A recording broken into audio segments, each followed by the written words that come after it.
दोस्तों, जैसा कि आपको पता है यह कि 22 जनवरी 2024 को अयोध्या में पूरी तरह से तैयार हो चुके भव्य राम मंदिर में रामलला की प्राण प्रतिष्ठा होनी है, या यूं कहें कि राम राज्य की स्थापना होनी है। और इसकी तैयारी भी जोर शोरों से चल रही है। बड़े बड़े नेता और अभिनेता राम मंदिर में जाने के लिए लाइन में खड़े हैं। लेकिन दोस्तों, प्राण प्रतिष्ठा से पहले कुछ ऐसी अजीबो गरीब हैरान कर देने वाली घटना देखने को मिल रही है, जिसे देखने के बाद सभी लोग आश्चर्यचकित हैं। और इन चमत्कारी घटनाओं को प्रभु श्री राम का चमत्कार कहा जा रहा है। तो दोस्तों, क्या है वह चमत्कार, जानेंगे इस वीडियो में। आगे बढ़ने से पहले चैनल को सब्सक्राइब और वीडियो को लाइक जरूर कर दें।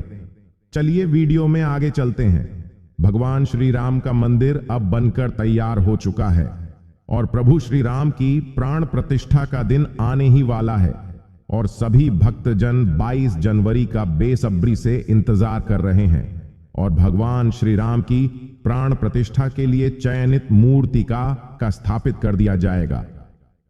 जी हां दोस्तों, आपको बता दें कि राम मंदिर के लिए प्रभु श्री राम लला की 3 मूर्तियों में से एक मूर्ति का चयन किया गया है, जिसको गर्भगृह में स्थापित किया जाएगा। इस दिन को सभी भक्तजन दिवाली के त्योहार की तरह मनाते हुए अपने घरों में दीप प्रज्वलित करने के लिए तैयार हैं। राम लल्ला की प्राण प्रतिष्ठा समारोह, जिसे राम राज्य की स्थापना कहा जा रहा है, 22 जनवरी 2024 को होने वाला है। देश के कोने कोने से उत्साह की लहर सुनाई पड़ रही है। ऐसा लग रहा है मानो पूरा भारतवर्ष राम भक्ति में डूबने को तैयार है। केवल भारत देश में ही नहीं, बल्कि विदेशों के मीडिया हाउस भी राम लल्ला की प्राण प्रतिष्ठा को कवर करेंगे। दोस्तों, भगवान राम की प्राण प्रतिष्ठा समारोह में सभी साधु, संत, गणमान्य नेता, जनप्रतिनिधि, जाने माने प्रसिद्ध लोग और लाखों करोड़ों भक्त लोग शामिल होंगे। लेकिन क्या हुआ जब भालू का झुंड, गिद्धों का झुंड और बंदरों का झुंड मंदिर को देखने को पहुंच गए?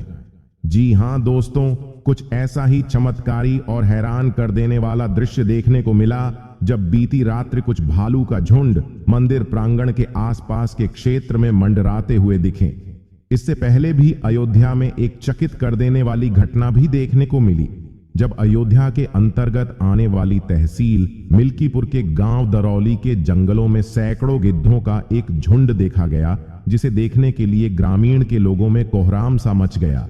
क्योंकि गिद्ध एक ऐसा पक्षी है जो मृत्यु जीवों के सड़े गले मांस को खाने का काम करता है। इससे बीमारी फैलने का डर लगता खत्म सा हो जाता है और प्रकृति की सफाई हो जाती है। इसीलिए गिद्ध को प्रकृति की सफाई कर्मी भी कहा जाता है। साथ ही गिद्ध को अपशगुन भी समझा जाता है। लेकिन सोचने वाली बात यह है कि जब यह संकटग्रस्त हैं, मतलब यह विलुप्त होने के कगार पर हैं, तो हमारे मन मस्तिष्क में इस प्रश्न का उठना स्वाभाविक सा है कि जो गिद्धों की संख्या इस देश में दिनों दिन कम होती जा रही है, तो ऐसे में सैकड़ों की संख्या में अयोध्या के क्षेत्र में यह गिद्ध कहां से आ गए हैं और केवल अयोध्या में ही क्यों? तो चलिए इस ताज्जुब कर देने वाली घटना के बारे में गहराई से समझते हैं। दोस्तों, जैसा कि रामायण में बताया गया है कि कैसे प्रभु श्री राम ने अपनी वानर सेना की दम पर लंकापति रावण से युद्ध की और अंततः लंकापति रावण को पराजित किया। और आप यह भी जानते होंगे कि राम जी के सेना में कौन कौन था। राम जी की सेना में सर्वप्रथम राम भक्त महाबली हनुमान, वानरराज सुग्रीव और बालीपुत्र अंगद के साथ साथ असंख्य वानर सेना थी। इनके अलावा उनकी सेना में यक्षराज यानी भालुओं के राजा जामवंत भी थे, जो समय समय पर अपने वानर सेना का मार्गदर्शन करते थे। इसके अलावा रामायण में एक घटना का उल्लेख देखने को मिलता है कि महापंडित कहे जाने वाला धूर्त रावण जब माता सीता का हरण करके पुष्पक विमान में बैठकर लंका ले जा रहा था, तब रावण का सबसे पहले सामना होता है विशाल जटायु पक्षी से। उसने हवा में उड़ते हुए रावण से बड़ी वीरता के साथ युद्ध की और रावण को चोट भी पहुंचाई। लेकिन रावण के वार से पक्षी जटायु का एक पंख कट गया और जटायु धरती पर गिर पड़े। सीता हरण का सारा वृत्तांत जटायु ने राम को बताया और वीर गति को प्राप्त हुए। त्रेता युग के इन्हीं जटायु पक्षी को आज कलयुग में गिद्ध के नाम से जाना जाता है। और जब तहसील मिल्कीपुर के धरौली गांव के जंगलों में सैकड़ों गिद्ध पक्षी को एक साथ देखा गया, तब सभी गांव यही कह रहे थे, जब यह पक्षी विलुप्त के कगार पर हैं, जो अब ना के बराबर देखने को मिलते हैं, तो इतने सारे गिद्धों को एक साथ देखना किसी चमत्कार से कम नहीं है। ग्रामीणों का मानना है कि यह गिद्ध पक्षी और कोई नहीं बल्कि जटायु के अवतार या फिर वंशज हैं, जो अयोध्या में बन रहे रामलला के भव्य मंदिर को देखने को पहुंचे हैं, या फिर यूं कहें कि अपनी हाजिरी लगाने अयोध्या आए हैं। अयोध्या में विलुप्त प्रजाति गिद्धों का दिखना किसी चमत्कार से कम नहीं है और लोगों ने इसे जटायु के वंशज मानकर पूजा करना भी शुरू कर दिया है। चलिए अब बात करते हैं वानरों की। आपको तो पता ही होगा कि भगवान श्री राम के सेना में वानरों का अहम भूमिका रहा है, जिनकी सहायता से भगवान राम ने लंका पर विजय प्राप्त की थी।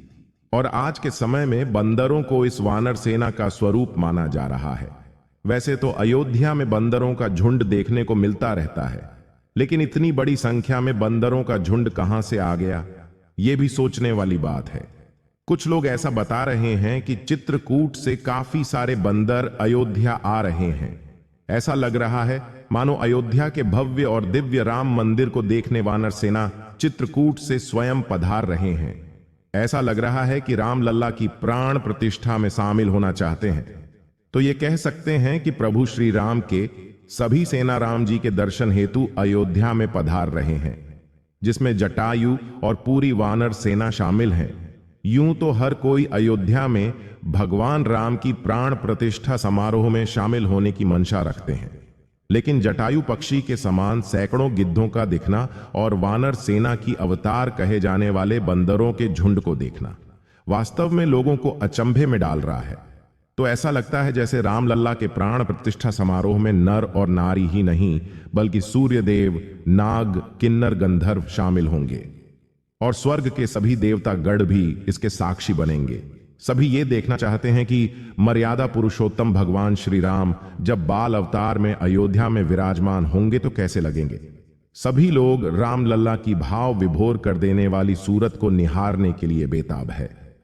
तो दोस्तों, आपको क्या लगता है, क्या सच में गिद्धों और बंदरों का आना कोई दैवीय चमत्कार है?